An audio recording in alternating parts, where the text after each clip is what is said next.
Because of our abilities, you locked the four of us away. But we're not the ones you should fear. If we help you...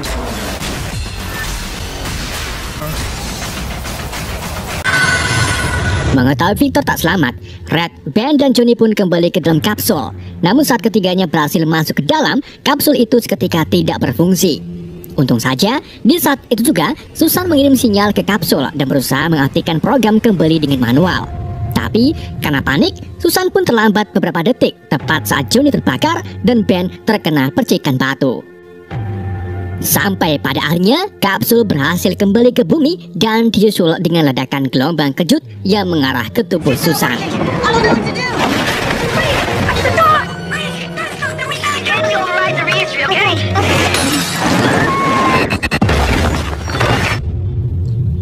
Beberapa menit tidak tahu kemudian, Red yang sudah tersadar melihat sekelilingnya sudah berantakan dengan Johnny yang terbakar hebat dan Ben yang minta tolong di balik tumpukan batu. Namun ketika Red merangkak untuk mendekati Ben, dia merasa aneh dan segera mengetahui bahwa badannya elastis seperti kon yang mengibatkan Red pingsan kembali. Keesokan harinya, Red dan lainnya terbangun di area 57, di mana Red yang tubuhnya masih merenggang diteliti oleh para ilmuwan. Akan tapi, Red yang masih shock terpaksa harus dipingsankan kembali. Tidak lama setelah itu, Storm datang untuk melihat kedua anaknya. Ia menemukan bahwa Susan dalam spektrum yang tak terlihat. Storm juga dikagetkan dengan keadaan Johnny yang masih hidup dengan kobaran api di tubuhnya. Kita kembali lagi ke Red yang nampaknya sudah sadar kembali dan mendengar Ben minta tolong. Red dengan sekuat tenaga melepaskan ikatan di sekujur tubuhnya. Kemudian merangkak melalui ventilasi sampai Red menemukan ruangan tempat Ben berada. Di sini, Red dikejutkan dengan melihat Ben berubah menjadi manusia batu. Dan di saat itu juga, sistem keamanan mendeteksi bahwa Red melarikan diri. Red yang panik berjanji kepada Ben bahwa ia akan mencari solusi dan akhirnya Red pun kabur dari tempat tersebut. Sementara itu, Alan memanfaatkan situasi ini dengan mengunjungi Ben dan berkata bahwa pemerintah dan Area 57 dapat menemukan cara untuk memperbaiki apa yang terjadi kepada mereka. Namun sebagai imbalannya, Ben dan yang lainnya harus membantu pemerintah. Whatever it is, we can find. You want to find a cure? Where is Reed? Setahun kemudian, Ben, Johnny, dan Susan dapat mengendalikan kemampuannya dengan sempurna dan menjadi aset besar bagi pemerintah. Terutama Ben yang dikirim ke zona perang untuk menghancurkan tank-tank musuh. Selain itu, Johnny sekarang bisa terbang dan Susan juga bisa membuat objek lain menjadi tak terlihat dan menciptakan medan gaya.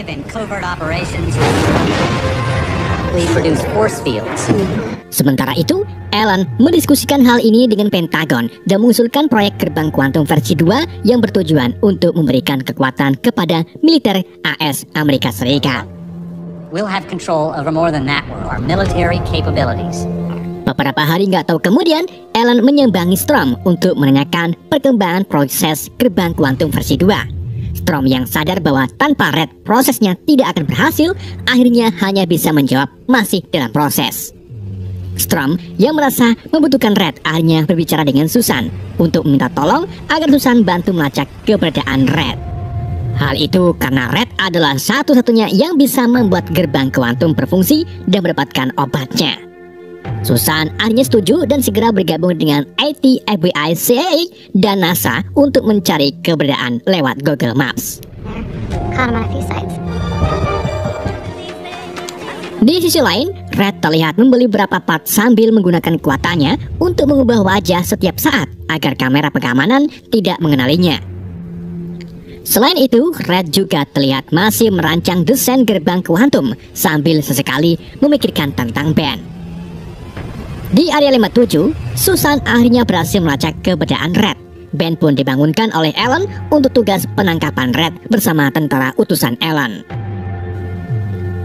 Tidak lama kemudian, sistem keamanan komputer Red memberi notif yang menandakan keadaan bahaya. Red dengan cepat berlari ke hutan, akan tapi tentara berhasil mengepungnya. Red yang kini sudah menguasai kekuatannya berhasil menumbangkan satu persatu tentara. Akan tapi Ben muncul dan dengan satu sundukan saja Red langsung pingsan.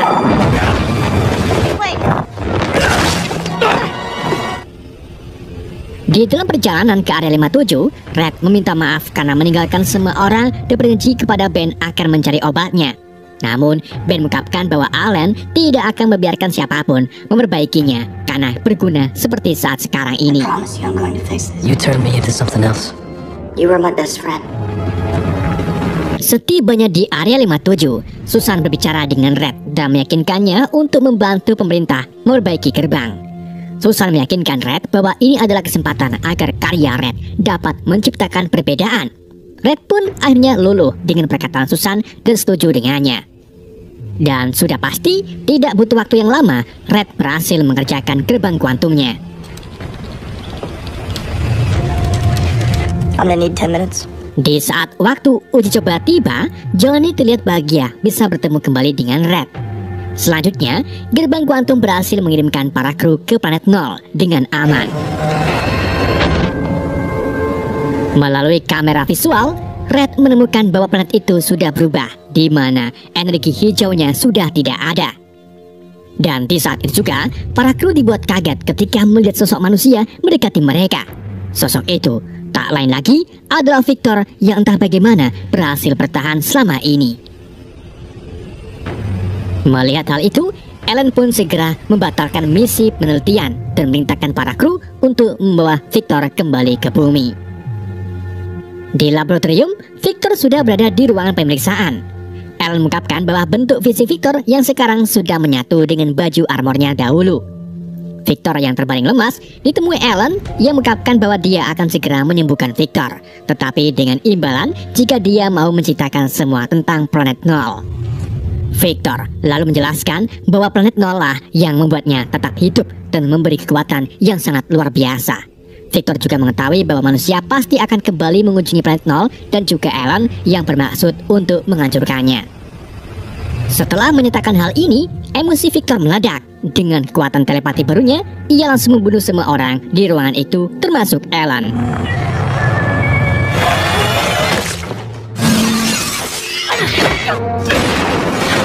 Victor kemudian melanjutkan keluar dari ruangan pemeriksaan. Ia membunuh setiap orang yang ia temui tanpa belas kasihan. Victor yang berjalan ke gerbang kuantum dihadang oleh Storm yang mencoba menasihatinya. Akan tapi, di saat itu juga, Susan dan Johnny juga bergabung. Dan Victor memilih untuk tidak mendengarkan Storm lalu membunuhnya di depan Susan dan Johnny. Red dan Ben pun datang mencoba membujuk Victor. Namun Victor hanya mendorong mereka secara telepati sebelum akhirnya memasuki mesin dan kembali ke planet Nol. Setibanya di planet Nol, Victor mulai membebani gerbang kuantum untuk menciptakan pusaran yang akan menarik segala sesuatu dari bumi ke planet Nol, atau bisa dikatakan black hole. Melihat hal itu, Johnny, Susan, Red, dan Ben pun dengan bekerja sama segera terbang ke portal menyusul Victor ke planet Nol.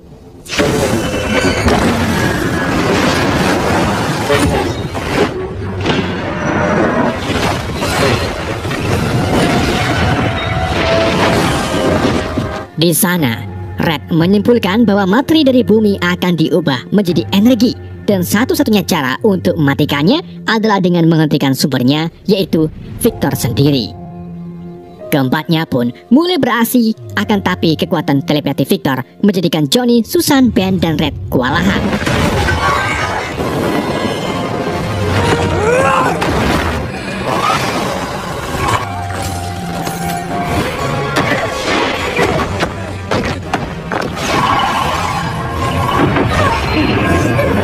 Melihat teman-temannya di ambang kematian, Red dengan sekuat tenaga mengumpulkan kekuatannya dan berhasil mendapatkan kembali kendali atas tubuhnya.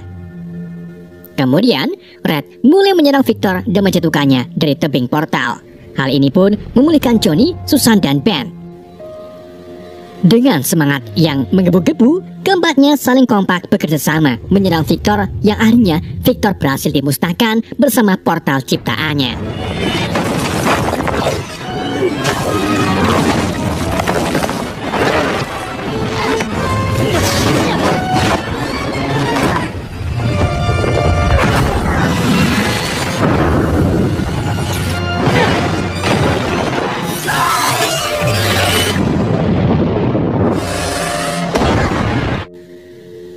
Setelah itu, Susan, Red, Ben, dan Johnny berhasil keluar dari planet Nol sesaat sebelum portal tertutup. Beberapa saat gak tahu kemudian, Pentagon mengucapkan terima kasih kepada mereka karena telah menyelamatkan dunia dan meminta mereka menjadi tentaranya. Namun keempatnya menolak dengan pasif dan mengisyaratkan bahwa keadaan akan menjadi buruk jika mereka tidak dibiarkan sendirian. Dewan pun mengerti maksud keempatnya dan segera memberikan fasilitas laboratorium besar untuk mereka singgah. Di saat itu juga, keempatnya terlibat obrolan kecil dengan menamai kelompoknya sebagai The Fantastic Four. Film pun berakhir.